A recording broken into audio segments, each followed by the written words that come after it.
Баршаға сәлем достар, сіздермен Султан Фильмс. Бүгінгі видеода Кунг Фу Фанда Рыцарь дракона мультфильміне шолу жасаймын. Алдымен арнаға тіркеліп, лайктарыңызды баса кетіңіздер. Ал мен шолуды бастайын. Пангея бұл ежелгі өркениет қалыптасқан мекен. Мұндағы тұрғындар керемет қабілеттерге ие болып, әрқайсысы өз алдына келгенде қасиетті еді. Сол шақтарда осы Пангея жерін жаулап, түгел әлемді ашсам алақанымда, жұмсам жұдырығымды ұстаймын деп соғыс бастағандар шықты. Соғыс бастаушы жауынгерлер қарапайым халыққа қарағанда едәуір еді. Кейін халық ішінен шыққан 4 мастер Тянь-Шань қаруларын жасап, оларды тоқтатады. Осы оқиғадан соң аса қуатты 4 қару Пангея жеріне сақталды. Алайда қуатты күшке шыдамаған Пангея құрылығы жарылып, нәтижесінде біз білетін әлем картасы қалыптасты. 4 қаруға келер болсақ, оларды әлемнің түкпір-түкпіріне тарап, іздеген адам таба алмайтын жерге жасырылады. Осы уақытта Клаус мен Верук атты 2 залым қаруларды табу арқылы әлемді билейміз деп жоспарлап сапарға шықты. Өз кезегінде Панда По мен оның көмекшілері оларға қарсы тұрмақ. По қанша дегенмен, біз білетіндей Қытайдың бетке ұстар жауынгері. Бірақтан да Англиядан келген залымдар да осал еместігін бірінші қару қорғапқа қарсы шайқаста көрсеткен болатын. Поны сан соқтырып, алғашқы қаруға қол жеткізген соң, ауылды қиратып үйлерді күл-талқан етті. Себебі қолдарына түскен қолғап арқылы жер күшін басқаруға болатын. Жеңілістен соң По халық алдында абыройдан айырылып, өзінің жауынгер екендігін қайта дәлелдеу үшін залымдарға қарсы жорық бастайтын болды. Бұл сапарға онымен бірге жауынгер Аю қыз бен данада көреген маймыл барамыз деп бел буды. Бұл уақытта залымдар келесі артефактіге шабуыл жасауға қамдануда. Ендігі білікті сыбанып іске кіріскен Поның командасы оларға көмектері тиеді деген тұмарды қолға түсіру үстінде. Айта кетсек, бұл тұмардың иесі қаруларды жасаушы төртеудің біреуі. Дәлірек айтсақ, мүйіз тұмсық. Бойтұмар Поның әкесін таңдап, нәтижесінде оның бойына мүйіз тұмсықтың рухы қонады. Осы орайда неге дәл осы қаусаған шалға десеңіздер, жауынгер мүйіз тұмсық сырт көзге әлсіз болып көріну мақсатында осыны дұрыс деп тапқан. Артефакт жасырылған ауылға келгенде, бұл мекенде ұлан-асыр шайқас басталып кеткен екен. Қаншама жыл бойы осы ауыл халқын қанап келген залым жануар біздің батырларды күтіп алды. Дегенмен де По мен оның командасына артық қимыл жасаудың қажеті болған жоқ. Найзағай күшіне иелік ететін жергілікті халық қорғаушысы жауды жалғыз жеңеді. Кейін Ягуар қорғаушы мен Поның командасы жолықты. Зумара есімді бұл Ягуар біздің жасақты өзіне қабылдап құрметті қонақ етеді. Дегенмен де Зумараның ойына байсалды әңгімелер кіріп те шықпады. Мұнда келген беттен би билеп той жасатып бастайды. Ал біздің кейіпкерлер үшін әр минуттың өзі шектеулі. Зумара мен артефакты тақырыбын талқылайын деп тұрғанда, Аю қыз оның құпиясын ашып, Зумараның өзі бір артефактыны пайдаланып жүргендігі белгілі болды. Тура осы сәтте мүйіз тұмсықтың рухы оянып күшіне енеді. Қалған жауынгерлерде сақадай сай тұр. Зумара сонда бұл артефактының жүкті қару екендігін айтты. Алайда оның қолында қазір біреуі, ал екіншісі залым ғалымның қолына түскен. Қару Зумара үшін халқын қорғау мақсатында керек. По онымен, егер біз екінші сыңарын тапсақ, сен қолындағысын бізге бересің деп келіседі. Әрі қарай жолға шыққан жауынгерлер арасында қарулардың барлығын жинаған соң, өзімізге алайық деген арам ой туындай бастады.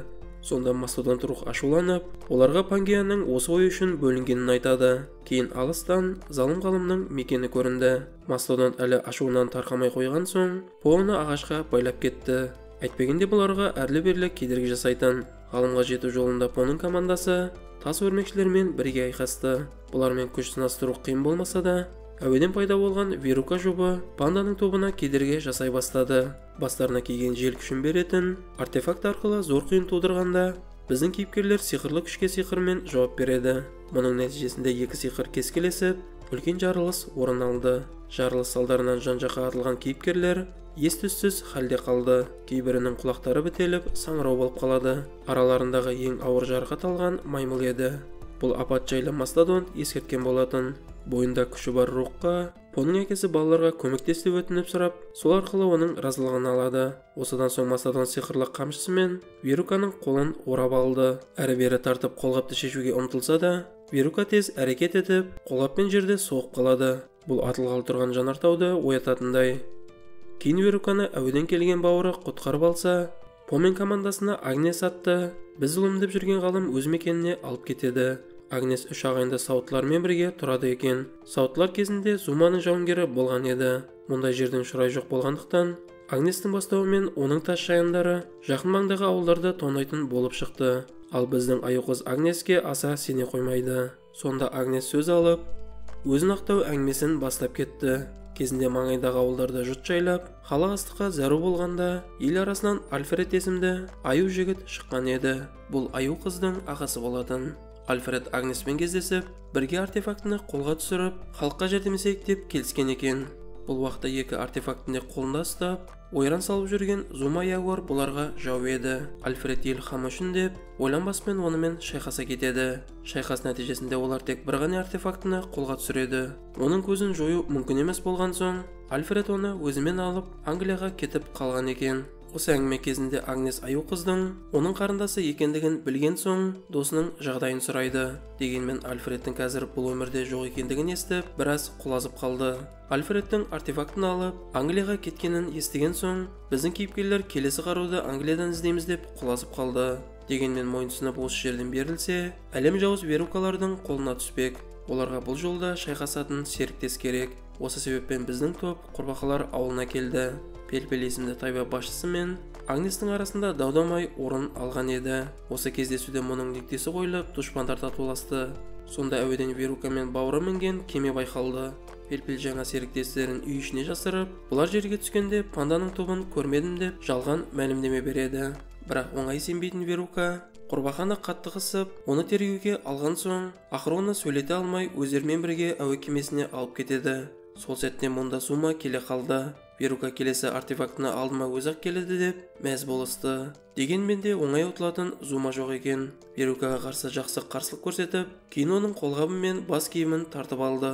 Зума осылай 3 артефактіге ие болып шыға келді, және ол артынша әуе кемесін Жанартауға қарай итеріп жіберді. Оның ішіндегі құрбақа Пел-пел болса, панданың арқасына құлап аман қалды. Аю қос артефактіден айырылған Верукадан ағасының атынан кек алмақшы. Бұл уақытта Зума мойындағы сиқырды басқарып, үйрену үстінде. Пел-пел болса императорының өзіне жасаған сатқындығын көріп, панданың тобына қосылды.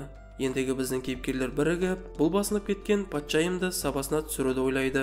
Бұл шайқаста Агнестің тастан жасалған шайындарының өзі керемет пайдаға жарамақ. Сонда ортаға шығып өзіне сөз алған Мастодон, тек менің ғана күшім Зумамен тең дәрежеде бола алады дейді. Айтуынша ол Зумамен шайқасып өліп кеткен жағдайда, шалдың денесін тастап басқа жануарға ене салады. Алайда бұл хабар По мен әкесін қуанта қоймады. Жанартауға келіп Веруканың тамағына қылыш тақаған аю қыз оны өлтіргелі жатыр. Сонда арттан келген Клаус оның қылышын қағып түсіреді. Осыдан соң қайта қолына қылыш алған аю қыз екі бауырмен шайқасты бастап кетеді. Бұл уақытта Пел-пелдің қыстағына жиылғандар Мастер Мастодонды бақылау үстінде. Ол аспаннан сиқырлы күш алу арқылы өзінің бұрынғы қабілеттерін бойына жинамақ. Алайда мұның зиянды да тұстары бар. Күштің әсеріне оның әкесінің денесі шыдамай, нәтижесінде ол қайтыс болып кетуі мүмкін. Сонда біздің По жауынгер Мастер Мастодоннан тоқтатуын өтініп сұрайды. Бірақтан әбден ашуға болыққан Мастодон рухы панданың айтқанын тыңдамайды. Ол кезекті рет оны балағаттап, аузын жапқызды. Сонда біздің По оның айтқандарына шыдай алмай, Мастермен төбелеседі. Бірде оның кеудесіне ауыр соққы жұмсап, әкесінің денесінен Мастердің рухын қуып шығады. Жанартауда аю қыз Клаусты тұтқынға алып, Веруканы босаулауда. Сонда ашуға болыққандай түр жасаған Верука өзінің қабілетін пайдаланып, артқы тұсынан шырмаушы өсімдіктерді шақырады. Бұл қазір аюға шабуылдап, шайқас орын алады деп тұрсақ, Верука қабілетін тек қашуға пайдаланды. Нәтижесінде бауырын жау қолына тастап кете барды. Сонда аю қыз, мен қанша жерден ағамның кегін алсам да жаным жай таппас. Одан да ағамның аяқсыз қалған істерін бітіріп, достарыма көмектесейін деп Клаусты тастап кетеді.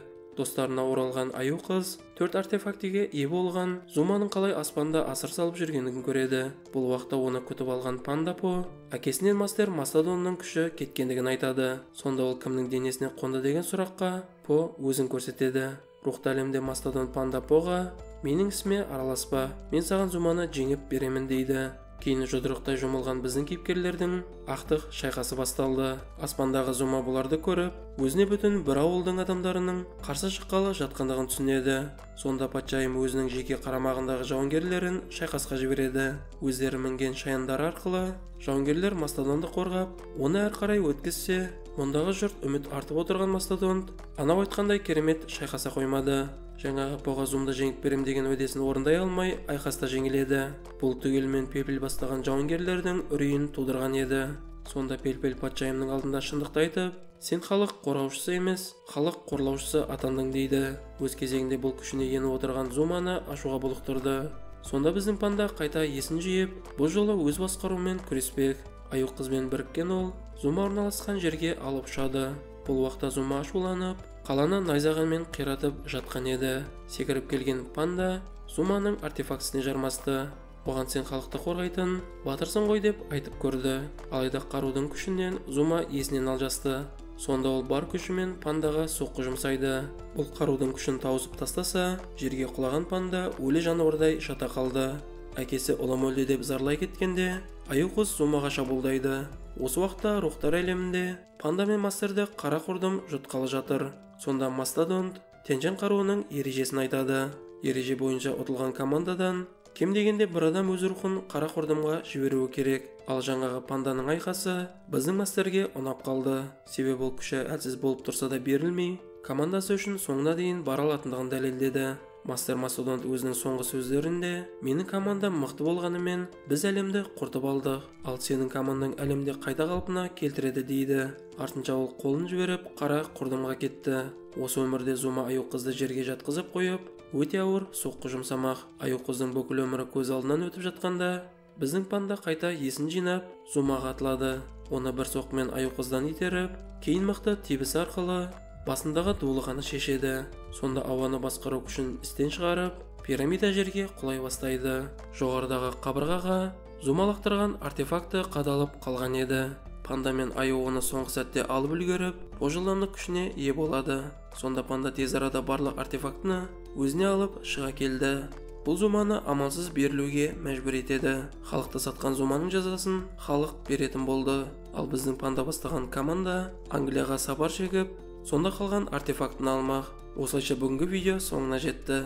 Достар, арнаға тіркеліп лайктарыңызды баса кетіңіздер. Келесі кездескенше.